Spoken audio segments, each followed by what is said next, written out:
Hello students of class 7। आज आप लोगों को सिविक्स राजनीतिक शास्त्र के जो लेसन चल रहा था, इसके पहले पीरियड में डेमोक्रेसी एंड इक्वलिटी, लोकतंत्र और समानता का जो अध्याय चल रहा था, उसी में आप लोगों को पढ़ना है। सबसे पहले है कि आप लोग को बता दिया गया था यहाँ तक कम्युनिस्ट गवर्नमेंट, उसके बाद है टाइप ऑफ डेमोक्रेसी। डेमोक्रेसी कितने प्रकार के होते हैं? टाइप्स ऑफ डेमोक्रेसी, डेमोक्रेसी दो प्रकार के होते हैं। एक होते हैं डायरेक्ट डेमोक्रेसी और दूसरा होते हैं रिप्रेजेंटेटिव डेमोक्रेसी। डायरेक्ट डेमोक्रेसी का मतलब होता है जिसको हम प्रत्यक्ष लोकतंत्र कहते हैं, और इनडायरेक्ट डेमोक्रेसी को हम अप्रत्यक्ष लोकतंत्र कहते हैं। तो इसमें मैं बताया था कि एक जो देश होता है जिसमें पार्लियामेंट्री डेमोक्रेसी होता है और दूसरा होता है प्रेसिडेंशियल डेमोक्रेसी होता है। द यूके एंड इंडिया है पार्लियामेंट्री डेमोक्रेसी। कहता है कि यूनाइटेड किंगडम, जिसको इंग्लैंड बोलते हैं, और भारत इंडिया, यहाँ पार्लियामेंट्री डेमोक्रेसी है। यहाँ संसद के द्वारा लोकतंत्र का शासन होता है। यहाँ संसद के द्वारा लोकतंत्र के लोगों का शासन होता है। दूसरा है प्रेसिडेंशियल डेमोक्रेसी, जिसके सब कुछ प्रधान प्रेसिडेंट होते हैं। आइए, तो आज आप लोग को पढ़ना है पिलर्स ऑफ डेमोक्रेसी। लोकतंत्र का स्तंभ, मतलब लोकतंत्र के ये जो है 6 पॉइंट दिया हुआ है, यही स्तंभ है जिसके कारण लोकतंत्र आज विश्व में सभी देशों के लोग लोकतंत्र को अपना रहे हैं। फिर आप लोग को बता रहा हूँ, लोकतंत्र जनता के द्वारा और जनता का शासन है। माने लोकतंत्र जनता के द्वारा चुना जाता है, और जो व्यक्ति चुन करके शासन करते हैं वो शासन जनता के लिए होते हैं। अब्राहम लिंकन का यह परिभाषा था। तो आइए, पहला है there are some special elements of democracy that are essential factors for the democratic government to work successfully। पहला है सोशल इकोनॉमिक इक्वलिटी। डेमोक्रेसी में, लोकतंत्र में सामाजिक और आर्थिक रूप से समानता होना बहुत जरूरी है। जब तक हम लोग आर्थिक और सामाजिक रूप से इक्वल नहीं होंगे, तब तक हमारे समाज में भेदभाव नहीं कम होगा। There is no democracy without equality.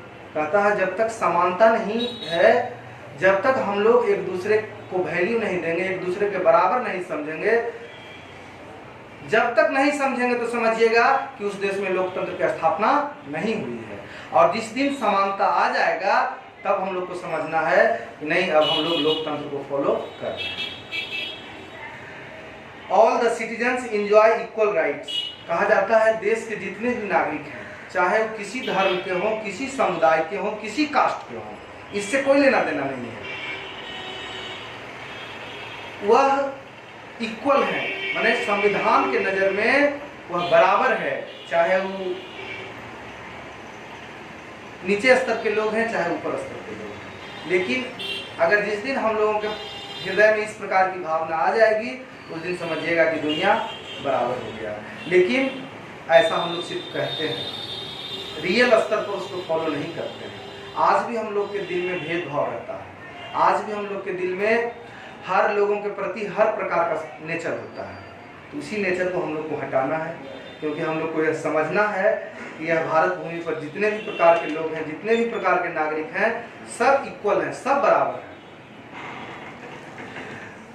हर व्यक्ति का अपना अपना समाज होता है, और जब तक हर कम्युनिटी डेवलप नहीं करेगा, जब तक हर समुदाय के लोग आगे नहीं बढ़ेगा, तब तक हम लोग का कल्याण नहीं हो सकता है। देश का अगर एक एक व्यक्ति डेवलप कर जाएगा, तो हमारे देश से गरीबी जो है अपने आप समाप्त हो जाएगी। इसलिए हर व्यक्ति को इकोनॉमिक इनकम होना चाहिए। जब हम आर्थिक रूप से मजबूत रहन करेंगे, तो हम अपनी आवश्यकता को पूरा कैसे करेंगे? हम लोगों को आर्थिक रूप से मजबूत होना है। इसके लिए समाज में इक्वलिटी बहुत जरूरी है। सरकार का भी दायित्व होता है कि हर लोगों को रोजी रोजगार दें, ताकि वह अपने पैरों पर खड़ा होकर के अपने परिवार का भरण पोषण कर सके। दूसरा है पॉलिटिकल अवेयरनेस। राजनीतिक जागरूकता, डेमोक्रेसी में पॉलिटिकल अवेयरनेस बहुत जरूरी है। राजनीतिक रूप से अगर आप जागरूक नहीं होइएगा, जागरूकता माने जागना, अगर आप डेमोक्रेसी में नहीं जागते हैं तो प्रॉब्लम होगा। In democracy people willingly choose there leader, आप लोग को एक नेता को चुनना है, नेता को सपोर्ट करना है, और आपका लीडर वैसा हो जो हर लोगों को सामाजिक आर्थिक रूप से इक्वल समझे, सबों का विकास समान रूप से करे, चाहे वो किसी भी जाति का हो, किसी भी धर्म का हो। वह देश का अगर सिटीजन है तो उसे हर प्रकार का अधिकार मिलना चाहिए, उसके साथ कोई प्रकार का भेदभाव नहीं होना चाहिए। यही पॉलिटिकल अवेयरनेस है। और हम लोगों को अगर राजनीति में किसी चीज़ में चुनाव लड़ने का मौका मिला, अगर किसी चीज़ में अगर कोई इच्छा है तो आप अपने हक को पालन करने के लिए पूरा कीजिए। पॉलिटिकल रूप से आप जागरूक होइए, तब आप लोकतंत्र को सही रूप से चला सकते हैं। उसके बाद है नेशनल इंटीग्रेशन, राष्ट्रीय एकीकरण। आज देखिए सारा दुनिया में राष्ट्रीय एकीकरण हो रहा है। Political party are the soul of democracy. It is important that these political parties must have a sense of national awareness. कहा जाता है कि राष्ट्रीय स्तर पर सबको जागरूक होना चाहिए, क्योंकि इस पृथ्वी पर जितने भी लोग हैं सब हम लोग एक ही हैं। धरती भले बटा हुआ है लेकिन आसमान अभी भी हम लोग का एक है। ऐसा नहीं सोचना चाहिए कि दूसरा कंट्री है, नहीं, राष्ट्रीय एकीकरण होना चाहिए। सारे वर्ल्ड के लोगों को national interest should be placed above everything else. There should not be any narrow considerations like caste, religion और रीजन। कहा जाता है कि कोई भी जाति का हो, कोई भी धर्म का हो और किसी भी क्षेत्र का नागरिक हो, उसे एक मानना चाहिए। उसके बाद है इलेक्शन एंड लीडरशिप। इलेक्शन माने चुनाव होता है, और लीडरशिप मतलब जो डेमोक्रेसी को, जो चुनाव को में चुनाव लड़ते हैं, उसके बाद वह विजयी घोषित होते हैं, उसके बाद वो उस देश के लीडर माने जाते हैं। चाहे वह ग्राम पंचायत स्तर पर चुनाव हो, जिसमें ग्राम पंचायत का प्रधान ऐसे तो मुखिया को माना गया है, कुछ क्षेत्र में सरपंच भी होते हैं न्यायिक क्षेत्र में, लेकिन ऐसे ग्राम पंचायत का सर्वे सर्वा। तो अगर कोई मुखिया बनता है तो उसे ग्राम पंचायत के सभी लोगों को समान हक और समान तरह से व्यवहार करना चाहिए। अगर कोई एमएलए का चुनाव लड़ता है, मेंबर लेजिस्लेटिव असेंबली, जिसको हम विधायक बोलते हैं, विधानसभा सदस्य, चाहे किसी भी स्टेट का हो, जैसे बिहार विधानसभा सदस्य का अगर हम चुनाव लड़ते हैं एमएलए का, तो अगर हम जीतते हैं जिस विधानसभा से, तो उस विधानसभा के क्षेत्र के हर जनता को सभी प्रकार की सुविधाएं देना चाहिए, और जनता को भी यह समझना चाहिए कि हम अपना लीडर किस तरह के व्यक्ति को चुनेंगे। जनता का पावर है। भारत में हर 5 साल में चुनाव होता है बच्चों, तो यह हमें सोचना है कि हमें कैसे लोगों का प्रतिनिधि करना है, किस तरह के लोगों को चुन करके भेजना है ताकि वह हमारे राज्य को सही तरह से चलाए। उसी तरह से मेंबर ऑफ पार्लियामेंट एमपी का चुनाव होता है, जो भारत सरकार का चुनाव होता है, जिसमें पार्लियामेंट संसद में उनका अस्थायी रूप से रहना होता है, कार्य क्षेत्र होता है। तो वहाँ भी हमें यह सोच समझ के चुनना चाहिए कि मेरा सांसद कैसा हो, मेरा सांसद योग्य हो, मेरा सांसद काबिल हो और मेरिट हो उसमें, ताकि वह किसी प्रकार का भेदभाव नहीं करे, कास्टिज्म नहीं करे, रिलीजन धार्मिक रूप से भेदभाव नहीं करे, रीजन माने क्षेत्र। अब मान लिया जाए कोई दूसरे क्षेत्र के लोग यहाँ पे प्रतिनिधि कर रहे हैं, तो क्षेत्र के आधार पर भी, क्षेत्रीय आधार पर भी भेदभाव नहीं होना चाहिए। उसके बाद है फ्रीडम ऑफ एक्सप्रेशन। कहता है democratic country people can express the opinion without free और hesitation. No democracy can ignore public opinion because it invites the wishes of the people of any issue। कहा जाता है कि लोकतंत्र में स्वतंत्रता बहुत जरूरी है। अगर हम लोग स्वतंत्र नहीं रहेंगे, अगर हम लोगों को स्वतंत्रता डेमोक्रेसी में नहीं मिलेगा, तो हम किसी भी चीज़ पे फॉलो नहीं कर सकते हैं, किसी भी चीज़ को समझ नहीं सकते हैं, किसी भी कानून को जान नहीं सकते हैं। और हम जब तक जनता के बीच में ओपिनियन करके बताएंगे नहीं जनता हमने क्या किया, वह जनता के बीच में इसका मैसेज जाना चाहिए, तब जनता को भी लगेगा कि नहीं हमारा जो प्रतिनिधि है वह सही है। उसके बाद है एकोमोडेशन ऑफ डिफरेंसेस। आवास के क्षेत्र में भी भिन्न भिन्न तरह के डिफरेंस होते हैं, हर लोग एक जैसे क्षेत्र में नहीं होते हैं। जैसे अब हम लोग हैं, हम लोग बिहार के नालंदा जिला में पढ़ते हैं, अब देखिए दियारा क्षेत्र के लोग हैं, कुछ टाल क्षेत्र के लोग हैं। तो ऐसे ऐसे भी in a democratic country they are may be various groups of people who opted on various issues. People may be educated और अनएडुकेटेड, रिच और पुअर, रेसिडेंट्स और रूरल और शहरी और अर्बन एरिया कहा जाता है। कोई गांव में रहता है, कोई शहर में रहता है। गांव में शहर की अपेक्षा कम सुविधा होती है, शहर का जीवन आराम तलबी वाला होता है, शहर में हर प्रकार की सुविधाएं होती है, हर प्रकार का व्यवस्था होता है, लेकिन एक गांव में नहीं होता है। कुछ पुअर फैमिली से आते हैं, कुछ गरीब परिवार के लोग होते हैं, कुछ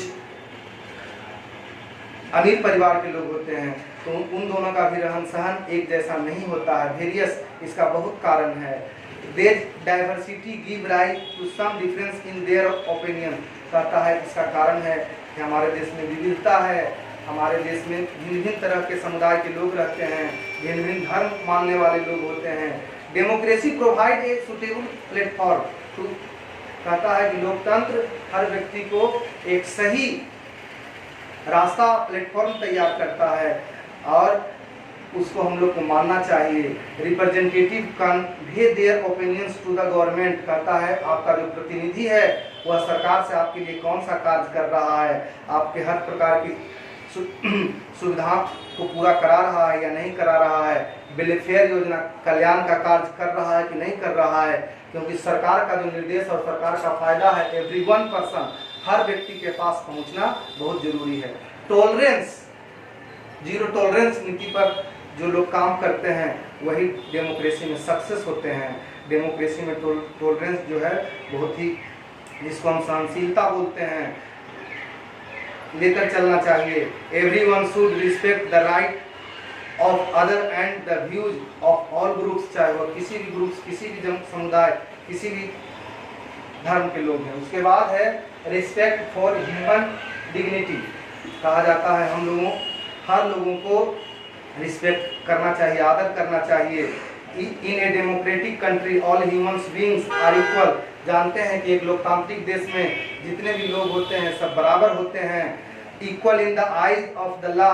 कानून के नज़र में सब बराबर है, कानून उसका आँख है। कहा जाता है कि कानून जो कहता है वही कार्य हम लोगों को करना चाहिए। Every citizen has the right to cast his her vote irrespective of his her status in the society. कहा गया है कुछ लोग कास्ट में उलझा देते हैं, कुछ लोग महिला और पुरुष में उलझा देते हैं, लिंग के आधार पर भी भेदभाव करते हैं, जो समाज के लिए सही नहीं है। So the government can not ignore. कहा जाता है सरकार कभी भी किसी समुदाय के लोगों के साथ इग्नोर नहीं कर सकता है, चाहे वह गरीब समुदाय का हो या अमीर समुदाय का हो। सरकार के नज़रों में सब इक्वल होता है। Equal measures have to be taken for the their welfare as well. सरकार के द्वारा जो भी योजनाएं कल्याण के लिए पारित होता है उसमें सबों का हक होना चाहिए, सबों को मिलना चाहिए। In this way all the citizens can live with dignity. Human dignity is a core value of democracy. इसलिए हम लोगों को किसी प्रकार का भेदभाव नहीं होना चाहिए, हम लोगों को सबों में आपसी प्रेम होना चाहिए और सब लोग समाज में सही तरह से रहें। यही हमारा डेमोक्रेसी जो है सिखलाता है, लोकतंत्र सिखलाता है। और जब तक हम लोगों में समानता नहीं होगा, जब तक राजनीति में ये नहीं स्तंभ नहीं होंगे पिलर्स ऑफ डेमोक्रेसी, तब तक किसी भी देश में सफल नहीं होगा। बच्चों से आधारित वर्क क्वेश्चन आप लोग को भेजा जाएगा, मीनिंग भी भेजा जाएगा। और इसमें भी थोड़ा सा बच गया है इस लेसन में, ये अगले घंटे में आपका लेसन पूरा होगा। That's all, thank you.